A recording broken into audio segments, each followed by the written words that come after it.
para termos nosso momento de confraternização, tá bom? Ok. Venha junto. É o tema da nossa igreja. A Maria Clara fez para o pessoal do grupo Noites Serenas uma ilustração bonita ali, botando os vazios, as lacunas das fotos que faltam. E aí, a meu pedido, ela fez, eu ia pregar para... Estou vendo lá, mas não estou vendo aqui. Isso. Eu ia pregar sobre um tema hoje, que eu falei, Maria Clara, faz alguma coisa mais ou menos nessa mesma linha, porque é exatamente o tema da minha mensagem no próximo domingo. E ela fez isso, parece completo, mas falta você. Tem aí diversas cenas. A gente, quando olha uma igreja do tamanho da nossa, principalmente vocês que estão chegando, e a gente está recebendo aí constantemente, continuamente, um número de pessoas chegando para a nossa igreja, a gente olha de fora, a gente diz, uma igreja desse tamanho, com tanta gente, já está tudo suprido, não preciso me envolver em nada. E é aí que a gente se engana. Sempre precisamos de gente trabalhando. Sempre precisamos de gente nos diversos espaços que sempre estão em lacuna. E é sobre isso que eu quero falar hoje, porque o tema da igreja desse ano, Venha Junto, não é só um convite, é também um desafio, é também uma inclusão, é também um chamado, é também um convite feito no espírito, no contexto, na ambientação do Evangelho e daquilo que podemos fazer para tornar o Evangelho concreto, para tornar a presença de Deus concreta. A gente só torna o Evangelho concreto e a gente só torna a presença de Deus concreta através das nossas ações, que Deus não usa outras coisas. Deus não usa objetos, Deus não usa aparelhos, Deus não usa móveis, Deus usa pessoas. E eu queria falar sobre isso, sobre essa ideia de preenchermos as lacunas, de nunca nos deixarmos acomodar, de nunca nos assentarmos sobre as nossas próprias comodidades e facilidades. É claro que é muito mais fácil, é infinitamente mais fácil a gente chegar numa igreja, principalmente uma igreja como essa, em que você pode passar meses aí, sentado num banco, só assistindo o culto. Pode passar meses aí, vem, senta, assiste o culto, vai embora, depois volta no outro domingo, senta, assiste o culto, vai embora. Pode ficar anos assim. Mas a pergunta é se é esse o propósito da existência da igreja e do chamado para fazermos parte de uma igreja. Será que esse chamado para fazermos parte de uma igreja, ele tem a ver com assistir culto? Apenas estar aqui só aos domingos? Será que tudo o que aconteceu no contexto da formação do Evangelho e na própria história da igreja ao longo desses 2000 anos se reduz a isso, a assistirmos culto? E agora com mais facilidade, porque depois da pandemia, tem gente que nem está saindo mais de casa para assistir culto, está assistindo ali pela internet, e facilitou muito. Mas será que o propósito da igreja é esse? Nós somos chamados para fazer parte da igreja de Cristo, para a gente assistir culto, para a gente ter alguns momentos em que cantamos juntos, para a gente ter alguns momentos em que ouvimos ali uma reflexão, uma mensagem, e depois a gente vai embora, e a nossa participação em igreja se reduz a isso, a um auditório, a um plenário, a assentos ocupados. Então eu queria ler um texto que faz alguma sugestão sobre isso. Acho sempre esse texto muito interessante. E lá, num determinado momento, é dito algo que tem tudo a ver com isso aqui. Samuel estava na casa de Jessé. Samuel foi o último juiz de Israel. E agora eles iam começar a organizar uma monarquia. O povo até então eram essas tribos dispersas, separadas. O primeiro rei foi Saul, que não deu muito certo. O segundo rei foi Davi, que fez todo o processo de unificação. Foi Davi que deu o processo de unificação àquelas tribos, aqueles clãs que estavam separados, juntando e fazendo pela primeira vez uma nação. Foi Davi que conquistou uma cidade e nela organizou a capital Jerusalém. Foi Davi que reinstalou a arca em lugar sagrado para que houvesse um centro de inspiração e de motivação espiritual para o povo. E foi Davi que se prontificou a construir o templo. E Deus só não deixou porque ele era muito guerreiro. Quando ele chegou a comprar o terreno, a pagar um terreno de Araúna para construir o templo, Deus disse: você não vai construir esse templo. Você é guerreiro, você usa armas, você está com as mãos cheias de sangue, você batalhou e matou. Não vai ser você. Será o seu filho, que será o grande promotor da paz em Israel, da paz, da sabedoria. Ele sim é que vai construir o templo. E talvez Davi tenha morrido frustrado só nesse ponto, porque até o fato dele ter feito muitas bobagens lá atrás, na sua juventude, cometendo erros gravíssimos, quando chegando a planejar a morte de um dos seus capitães para poder ficar com a mulher dele. E depois de ter passado por uma espécie de purgatório terreno em que isso tudo foi resolvido, mesmo já estando tudo isso conciliado, Davi deve ter levado essa grande frustração consigo, de não ter construído o templo. E aqui está tudo começando com a visita de Samuel a Jessé, o pai de Davi. E num determinado momento desse relato, no primeiro livro de Samuel, no capítulo 16, no verso 10, diz que Jessé apresentou a Samuel os 7 filhos. E Samuel disse: não foi nenhum desses que Yahvé escolheu. Samuel perguntou a Jessé: estão aqui todos os teus filhos? E Jessé respondeu: não, ainda falta um, mas é o menor. Ele está tomando conta do rebanho. E Samuel disse: mande buscá-lo, porque não nos sentaremos à mesa enquanto ele não chegar. E aí, continuando a leitura desse texto, é que a gente percebe que lá adiante é exatamente esse menor, esse que ninguém estava dando atenção, esse que estava fora, cuidando das suas preocupações de trabalho seculares, do seu rebanho, cuidando do seu ganha-pão. Esse que não estava à mesa com eles, foi justamente esse aí, que quando foi trazido, se transformou naquele que vira símbolo da própria era messiânica. O Salmo 78 faz referência a isso. A nossa história foi até Davi, e nele Israel se consagrou.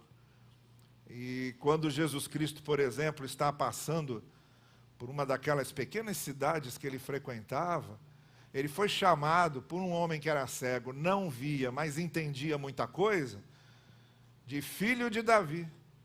Foi a expressão que foi usada por Jesus. Aquele que vem de Davi a nós, que foi só representado e simbolizado por Davi, está agora aqui revelado a nós, como cumprimento daquela promessa. Isso aí fez Jesus parar. Alguém chamando de filho de Davi, essa expressão que tinha todo esse significado, toda essa compreensão, todo esse entendimento, alguém chamando de filho de Davi, aí Jesus parou. Aí ele diz, eu preciso ver essa pessoa. Então, justamente o que faltava, é que completava o quadro, que preenchia uma lacuna insubstituível, que ninguém preencheria, que se fez presente, embora tantos se fizessem presentes, os mais bonitos filhos de Jessé, os mais fortes, os mais apresentáveis, mas justamente ele, lá atrás, não visto, preocupado com suas coisas, justamente ele é que foi escolhido para dar seguimento a tudo aquilo que Deus havia planejado. Então, a minha tese nessa manhã, a minha ideia central de tudo aquilo que eu estou falando aqui hoje é exatamente essa. Todos são importantes, até os que aparentemente são menores, os que se sentem menores, todos são importantes porque essas lacunas estão sempre abertas na Igreja de Cristo.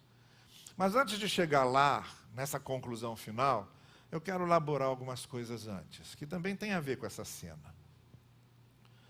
A primeira coisa que a gente vê aqui é Samuel buscando, Samuel procurando. Samuel era a grande representação da presença de Deus com o povo, era o juiz extremamente respeitado.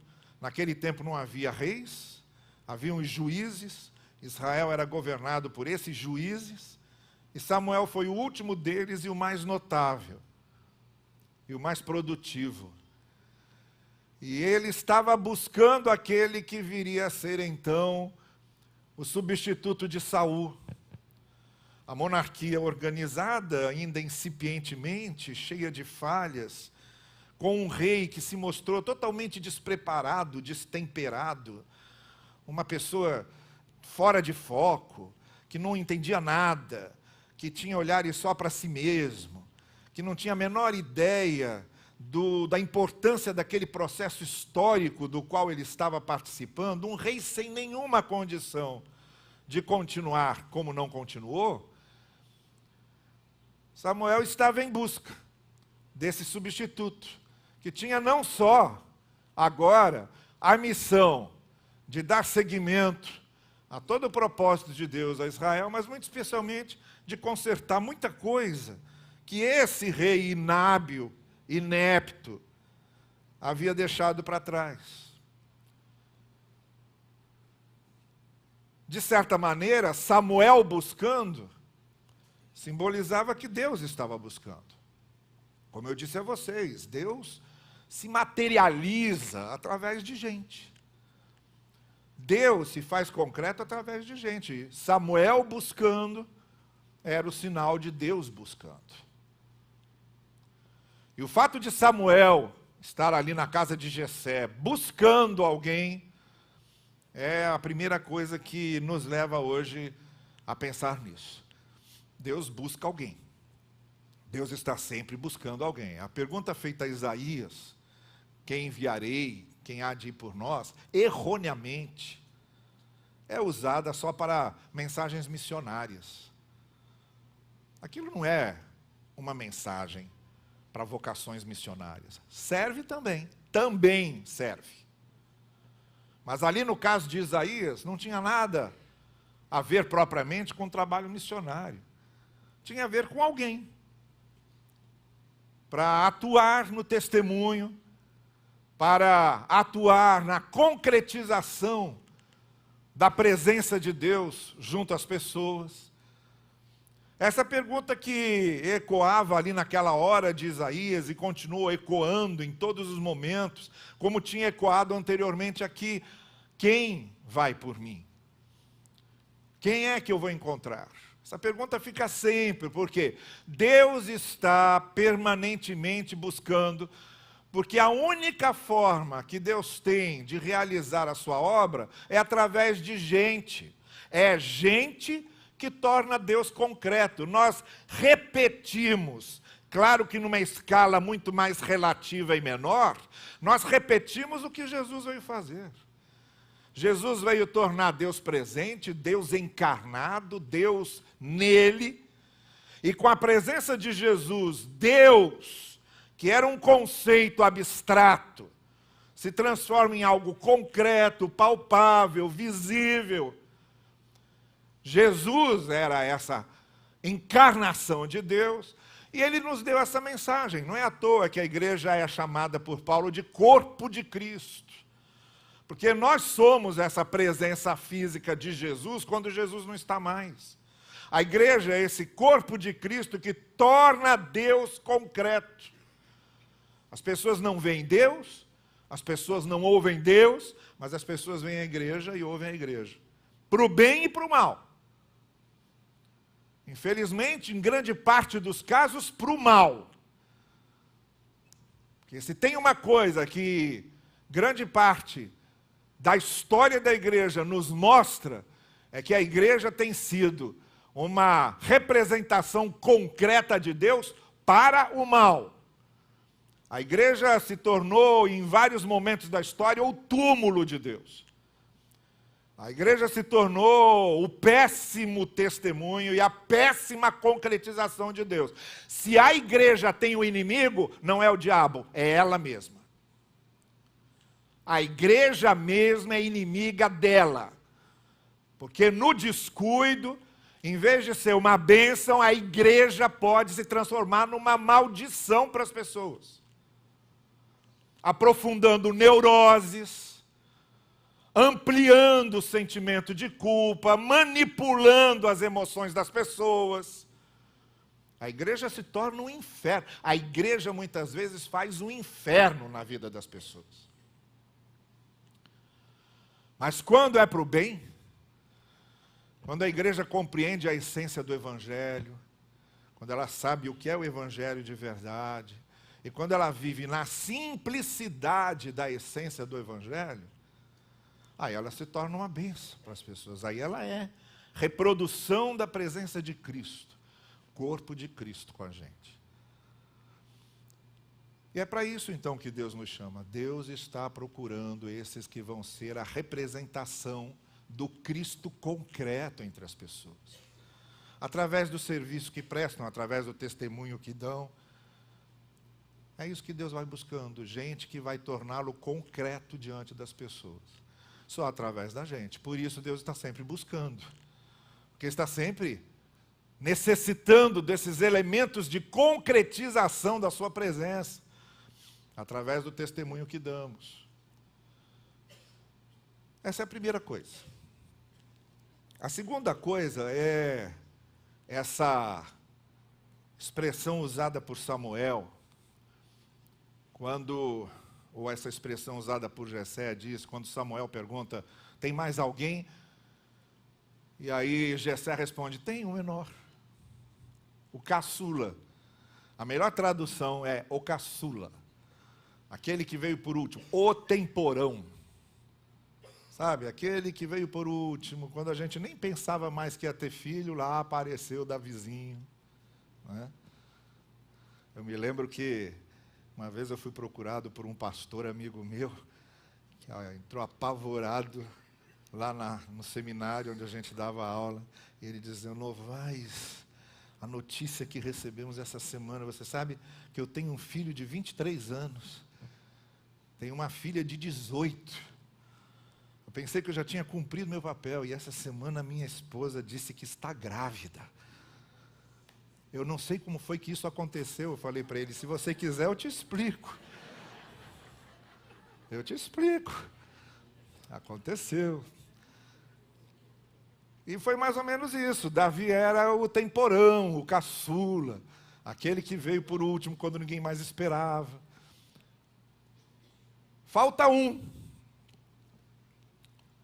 Então essa expressão é muito importante porque ela nos passa essa ideia sempre de que sempre o Senhor está disponível para engajar-nos, para acolher-nos no seu serviço, no seu propósito, na sua obra, na sua missão, seja ela qual for.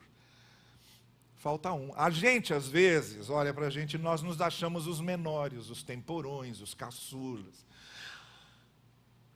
Sempre que a gente se compara com outros, e por isso essa questão de se comparar com outros é um problema sempre, porque quando a gente se compara com outros, a gente tem o risco de ter dois sentimentos, ou um complexo de superioridade, por nos acharmos melhores que os outros, ou um complexo de inferioridade, por nos acharmos piores do que os outros. Na comparação que fazemos com os outros, um dos dois sentimentos inevitavelmente vai ocupar o nosso coração. Ou vamos nos comparar com aquele publicano, coitadinho, que não faz nada, que não pertence a Israel, que é um cobrador para Roma, que é um traidor da pátria, que está lá, coitadinho, não faz o que eu faço, e me encho de uma espécie de complexo de superioridade, ou eu vou me achar menor que os outros, como a mulher, que dizia, não vou nem falar com ele, eu vou só tocar nele. E quando ela tocou, Jesus quer saber quem é que me tocou. Quero saber. Então a questão de nos compararmos com outros é sempre problemática.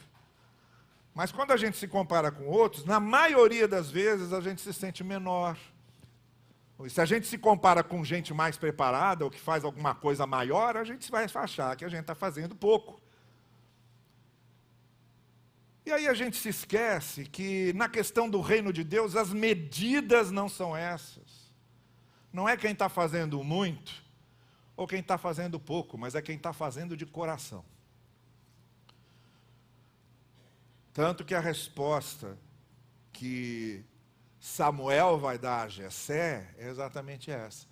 Quando Jessé perguntou, o caçula, mas ele não encaixa nesse perfil de rei. Ele não encaixa nesse perfil. E aí o que é que Samuel responde? Vocês olham a aparência, eu vejo o coração. Então sempre vai faltar um, porque sempre falta quem faça de coração. Sempre falta quem faça aquilo movido pelos interesses do reino e não por seus próprios interesses, movido pela disposição do amor e não pela disposição da exibição, seja qual for. A motivação de amor que nos leva àquilo, é isso que Deus está procurando. Digam àquela igreja que ela está fazendo coisas maravilhosas, disse o anjo a João de Patmos a respeito de Éfeso. Está fazendo muitas coisas, mas diga a ela que nada está valendo, porque ela perdeu o primeiro amor. Está fazendo por uma série de outros motivos, mas o principal motivo que eu busco, que é o envolvimento de coração, esse não está fazendo. Então essa comparação deve ser feita nesse sentido. Não é a comparação do exterior, da aparência, das coisas que são visíveis, mas a gente deve se perguntar, o que eu de coração posso ser útil aqui? O que eu posso fazer que a minha presença, a minha motivação de amor seja útil aqui? E aí pode ver uma série de respostas. Durante o meu ministério, nesses 40 anos de pastorado, tenho histórias e histórias sobre isso. Nós tivemos uma pessoa lá em Teresópolis que era absurdamente tímida. Mais tímido que eu. Eu sou uma pessoa muito tímida. Aqueles que me conhecem mais de perto sabem disso. Sou reservado, sou tímido. Parece que eu não sou tímido quando eu estou aqui. Mas eu estou aqui com a consciência de que eu preciso falar e para isso que eu estou aqui. Mas quando eu saio daqui, eu me torno uma pessoa muito tímida. Fico vermelho a toda hora. Tem um pessoal até maldoso que já prepara a coisa para eu ficar vermelho, né? Então, mais absurdamente tímido do que eu. Ele dizia, pastor, não posso. Tem alguma coisa que eu possa fazer sem dizer nada? Calado. Eu disse, fala com o pessoal da recepção. Aí o relator da recepção veio e falou, pastor, ele realmente é muito tímido, mas tem um sorriso encantador. Sorriso acolhedor. Então eu falei para ele o seguinte, olha, você só sorria, tá bem? Fica aqui, quando chegar alguém ali na porta, você sorria. Só sorria. E pronto. E as pessoas começaram a dizer que ele se tornou um recepcionista formidável. Pastor Valdomiro Mota, quando era pastor da... Vocês veem, eu lembro dessa história até hoje. Eu preguei na igreja do pastor Valdomiro Mota, eu tinha 16 anos, uma conferência que tinha aqui na Praça do Carmo. Numa época, eu nem sonhava na minha vida que eu seria pastor dos filhos dele aqui. E lá, ele que tinha sido missionário na Bolívia há muito tempo, ele me contou que tinha lá um senhorzinho que procurou pelo pastor Valdomiro Mota, dizendo, pastor, estou vindo aqui para a sua igreja, mas eu quero te pedir uma coisa. Não me chame para orar em público. Porque essa já é a 5ª igreja que eu peço carta de transferência. Porque o pastor me chama para orar em público, eu me enrolo, coloco os pés pelas mãos, e aí eu fico com tanta vergonha que eu mudo de igreja. Peço carta para outra igreja. Então, por favor, eu não quero sair daqui, eu estou gostando dessa igreja. Não me chama para orar em público. O Valdomiro Mota falou, claro, óbvio, não, fique tranquilo. Nem oração silenciosa você vai fazer, fica tranquilo. E aí, passou o tempo, até que chegou o dia que ele ficou viúvo. Depois de anos e anos de casamento, a esposa morreu de uma doença agressivíssima. E eles estavam no culto de oração. E o pastor Valdomiro Mota dizendo, olha, vamos orar também, dando graças a Deus pela nossa irmã fulana, que trabalhou com a gente aqui tanto tempo, e vamos pedir conforto para o esposo dela que está aqui, pela família. Aí o pessoal se ajoelhou, cada um começou a fazer oração pelos diversos motivos que estavam ali. Aí, de repente, o Valdomiro Mota falando assim, de repente eu começo a ouvir uma voz que me era familiar e dizendo, Senhor, eu te agradeço, eu te louvo. Essa voz eu conheço, era ele. Eu te agradeço pela minha esposa. E disse que ele fez uma oração linda, agradecendo pela vida da esposa. O homem que não queria orar publicamente. Depois do culto de oração, ele chegou para o Valdomiro Mota e falou, pode contar comigo quando pedir para eu orar, me chama, que eu estou aí, vou orar. Desencantou. E aí não tinha uma vez, ele falou, agora o problema é que toda vez que eu peço uma oração voluntária, é ele que ora. Ele já começa a orar, o apelido dele aqui é até irmão voluntário. Quando o irmão voluntário, aí ele começa a orar. Então não existe esse negócio de sermos menores ou piores, maiores ou menores, não existe isso. Deus está procurando alguém sempre, e as nossas medidas devem ser essas. Terceira coisa. Em seguida, Samuel diz assim, então traga-o aqui. Porque não adianta boa vontade, nem adianta eu ficar sabendo quem é, nem adianta você saber quem é. E nem adianta a gente ficar aqui orando para Deus mostrar quem é. Traga-o aqui, porque temos que colocar ação nesse negócio. A oração sempre é muito importante, mas a minha preocupação é quando a gente começa a usar oração como fuga, para nós nos escondermos atrás da oração. Como Tiago diz, por exemplo, chegou alguém para você, dizendo que está com fome, ou que está passando necessidade, não vai dizer para ele, estarei orando por você. Isso é impiedade. Isso é uma oração que você está fugindo da sua responsabilidade. Vá lá e ajude.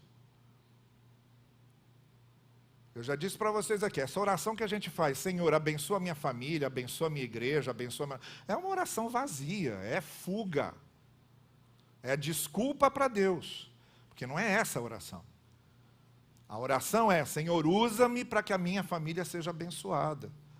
Usa-me para que a minha igreja seja abençoada. Usa-me para que lá no meu local de trabalho eu seja uma bênção para aquelas pessoas. Essa é a oração.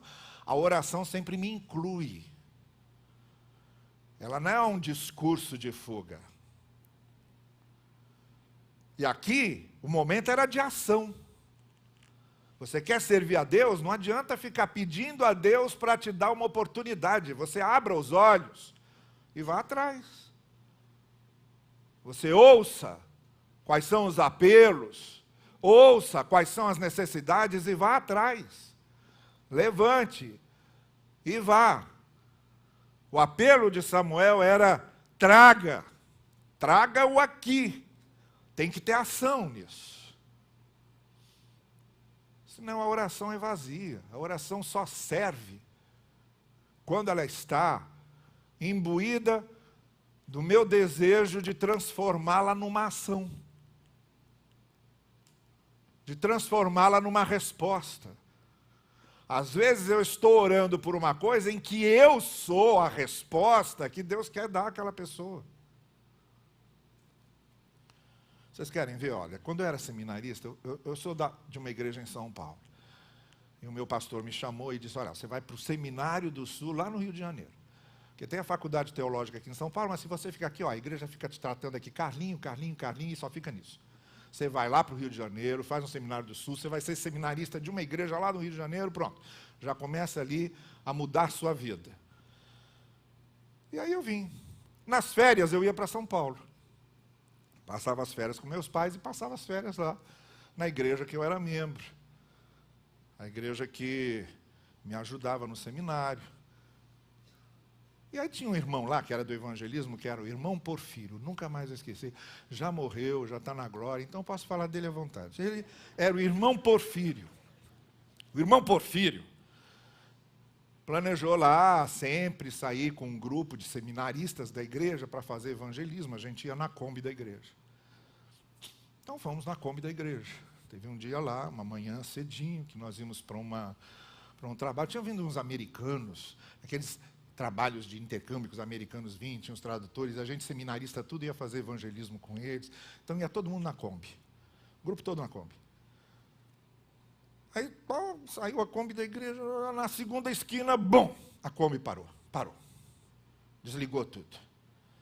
O que é? Vira o irmão Porfírio e diz: pronto, o diabo já está querendo atrapalhar.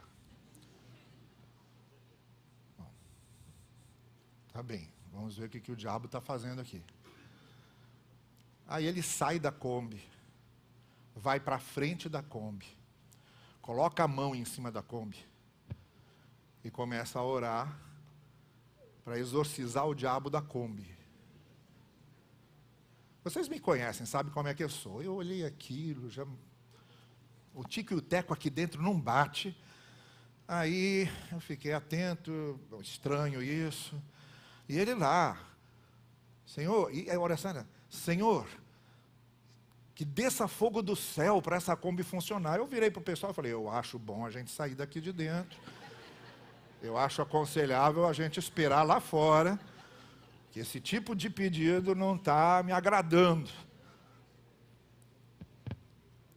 Aí tá, todo mundo sai, e já começando a juntar pessoas. E eu já não sabendo mais onde eu botava a cara. Aí cheguei para o irmão Porfírio e falei: irmão Porfírio, deixa eu tentar. Vamos ver se ela liga agora. Aí eu sentei na cadeira do motorista. Aí quando eu vi o marcador de gasolina, zerinho.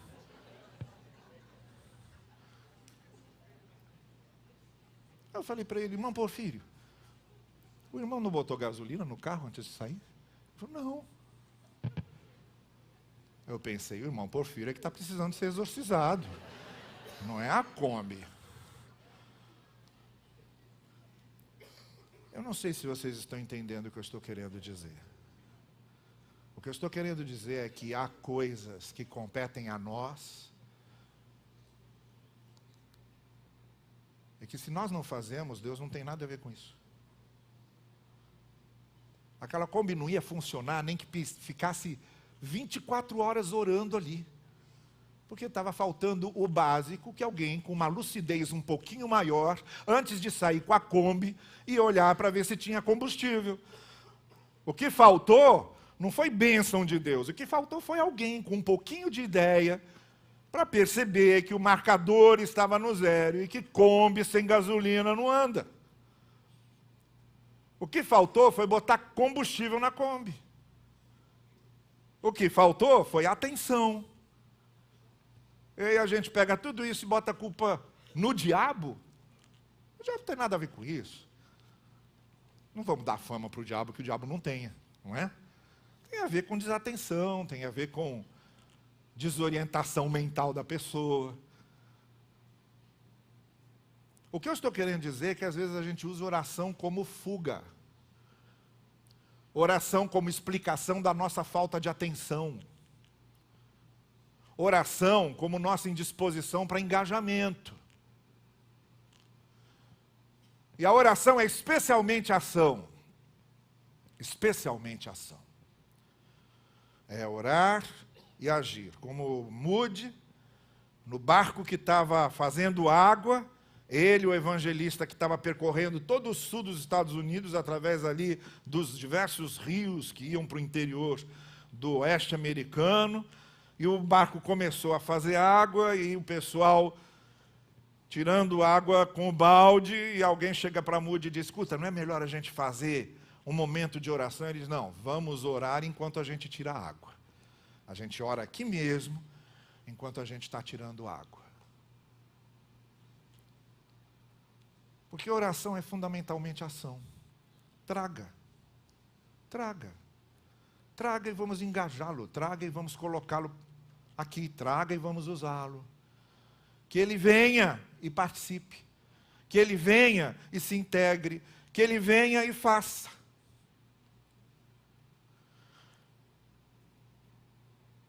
E em último lugar, só para encerrarmos. Bom, Deus está sempre procurando, porque sempre há lacunas que precisam ser preenchidas. Segundo, não devemos fazer esse tipo de comparação de maiores e melhores, ou maiores e menores, melhores e piores. Não é o tipo de comparação que Deus faz, que isso nos intimida, isso nos desmotiva. Todos nós somos chamados por Deus para participarmos da sua obra, com o dom, com o talento, com as facilidades que o Espírito de Deus nos dá, combinadas com nossos talentos naturais. Em terceiro lugar, vamos agir. O serviço é essencialmente ação. Não adianta nada ficar pedindo para Deus isso e pedindo aquilo, se eu não me disponho a ser instrumento nas mãos de Deus. Eu preciso ser a resposta daquela oração. Eu preciso ser usado por Deus. Sem essa motivação, a oração é só discurso, é só rito. E em último lugar, o que vale aqui é essa simbologia muito clara do que a presença de Davi ali significava. Alguém que estava ali para servir. E que serviu. Com suas falhas, porque Davi não foi perfeito. Não queiramos ser perfeitos, porque não conseguiremos. Davi não foi perfeito, pelo contrário. Mas estava ali, se dispondo a ser usado por Deus, para o propósito do Senhor. Essa simbologia é que vale muito, essa simbologia vale tudo. Essa semana eu recebi aqui um grupo de pastores da Convenção Carioca para uma reunião que tivemos aqui. E aí um deles falou, olha, eu vejo pela internet ali a reforma que vocês fizeram, eu queria ver essa reforma, tá bem, vamos lá. Aí eu acendi aqui tudo, mostrei para eles a reforma, eles olharam. E aí eu estava explicando para eles assim, ó, tem um conceito isso aqui. Tudo aqui tem uma representação, tem um conceito. Lá na frente, na fachada, você tem a igreja iluminada à noite, para que ela possa ser vista pela praça. E durante o dia, a praça refletida nos espelhos, no painel espelhado que a gente tem lá na frente. Então, tanto a igreja é vista pela praça, quanto a praça é vista na fachada da igreja. Há esse simbolismo de a igreja estar na praça e a praça estar na igreja. É uma troca. É essa interação. Aqui dentro, nós temos aqui o símbolo da cruz vazada. A cruz está vazada, Jesus não está mais nela, Jesus não está mais na cruz. Ela está vazada. Ela é o símbolo da sua morte, mas ele ressuscitou. Ele está vivo. E quando essa cruz aqui abre, aparece o batistério lá atrás. Quer dizer, através da cruz vazada, a gente chega à confissão e à profissão de fé em Cristo. Tem que passar pela cruz. Tem esse simbolismo aqui que eu acho bonito. E aí eu levei eles lá para baixo, para aquela parede que a gente tem, aquelas fotos, aquelas imagens na cronologia da igreja. E disse, olha, a gente tem, desde que a igreja começou lá atrás e vem vindo, você vem seguindo, até a igreja hoje está tudo aqui, várias fases da igreja. Pessoas que não estão mais conosco, mas que foram importantíssimas para formar e construir tudo que a gente tem hoje, que estão lá no passado, e hoje nós estamos aqui, nesse presente. Nós somos esses que depois vão estar no passado. Da mesma maneira como a gente olha para esses lá das primeiras fotos, daqui mais uns 50 anos, quando uma grande parte daqui, inclusive eu, estaremos tranquilamente mortos, o pessoal vai olhar para as nossas fotos como a gente olha para a foto desses antepassados. Da mesma forma como eles passaram aqui e deixaram sua marca, nós estamos passando aqui para deixar a nossa marca. Inclusive eu disse para eles, vocês sabem o que tinha aqui antes? Tinha um quadro com o nome das pessoas que eram dizimistas e contribuintes. Estava aqui. E eu disse para eles, olha, e para mim, essa maneira aqui, de representar, inclusive a participação financeira das pessoas, é muito mais viva do que aquele quadro. Porque aqui, a gente está vendo imagens, não só de vidas que se dedicaram, mas das suas contribuições, do sustento que elas deram, do que foi feito aqui através desse sustento e dessas contribuições. Essas imagens aqui são um quadro de participantes muito mais abrangente, profundo, simbólico e vivo. Todas essas simbologias são importantes, e todas elas têm um fundo, uma simbologia fundo, que é estarmos disponíveis para sermos usados por Deus, estarmos prontos a preencher as lacunas. Então, olha, nosso corpo diaconal conduz aí um programa de visitação. Você gosta de visitar? Procure nossos diáconos e diga, olha, eu gosto de visitar, quero participar disso. Há pouco tempo, o Ministério Infantil fez um curso para treinar novos líderes. Você gosta de trabalhar com crianças?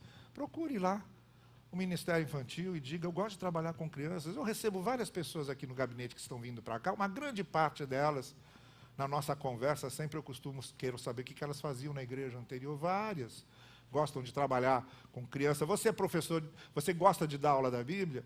Procure a nossa escola dominical, nós temos curso que é preparado aqui, a gente prepara. Há pouco tempo a gente estava com escassez de gente na imagem, escassez de gente no acolhimento. E aí a gente falou, procure. Vamos treinar vocês. Procuraram, treinamos, estão aí já trabalhando. Você gosta de cantar? Uma coisa que você percebe aqui na nossa participação dos cultos é que sempre tem gente nova tocando. Sempre tem gente nova participando. Ninguém é profissional. Nós não estamos atrás de profissionais para o louvor. Nós estamos atrás de gente que queira louvar, queira ensaiar, levar a sério o ensaio, e queira participar. Vocês são testemunhas disso. Há pouco tempo o Davi, filho do pastor Danilo, estão vindo para a igreja agora, estão mais perto da salvação agora. Estão chegando aqui. Há pouco tempo, mal chegaram, estava aqui o Davi tocando a 4 mãos, com a Jussara, mal chega, já gosta de música. Não falta, aqui tem muitas lacunas sempre. Nós não temos grupinho, só esse grupinho é que canta, ou só esse grupinho, não existe. É claro que numa igreja a gente tem nossos mais íntimos, nossos amigos, a gente costuma fazer esse grupo dos mais íntimos. Mas a gente toma muito cuidado para não botar a panela, a tampa em cima dessas panelas. Pode até haver panelas, sim. A gente sempre tem alguém com quem se identifica mais.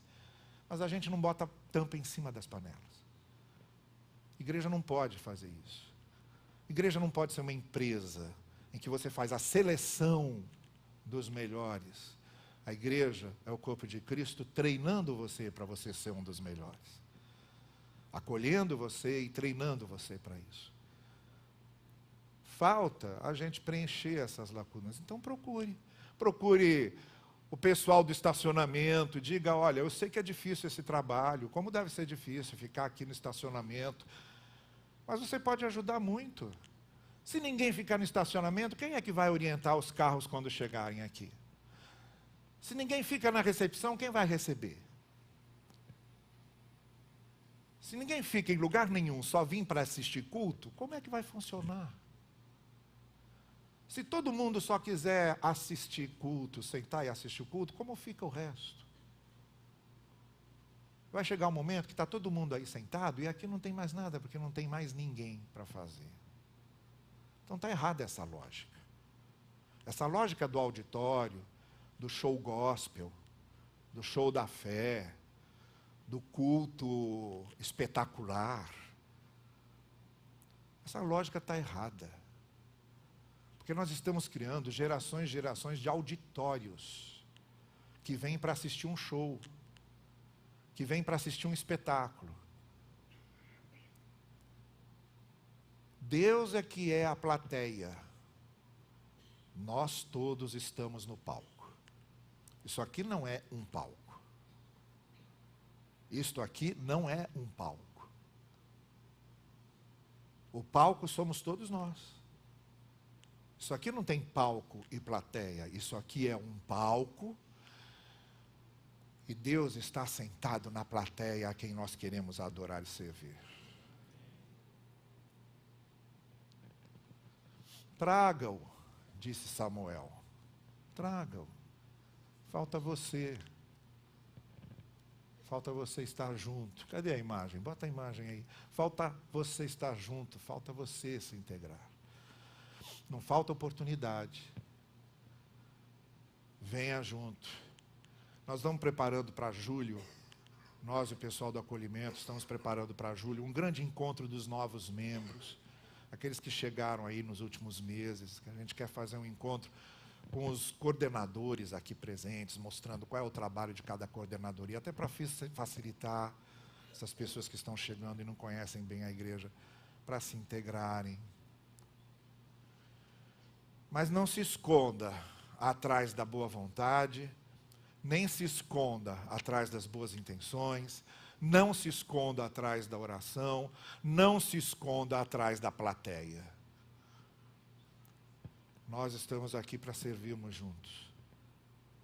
Você gosta de servir as pessoas, de fazer bem as pessoas? Tem nossa coordenadoria de ação social. Você quer aprender mímica para ajudar a traduzir os cultos? Porque vocês viram as janelinhas que nós temos nas transmissões. Você quer? Eles vão ensinar. É só você querer. É só querer e chegar. É só querer e se disponibilizar. Venha junto. E nós todos, fazendo como já Samuel disse a Jessé, traga-o, e ele veio. E quando ele veio, a história de Israel nunca mais foi a mesma. Que cada um aqui seja usado por Deus para fazer com que a história dessa igreja nunca mais seja a mesma depois da sua integração. Que o Senhor assim nos abençoe.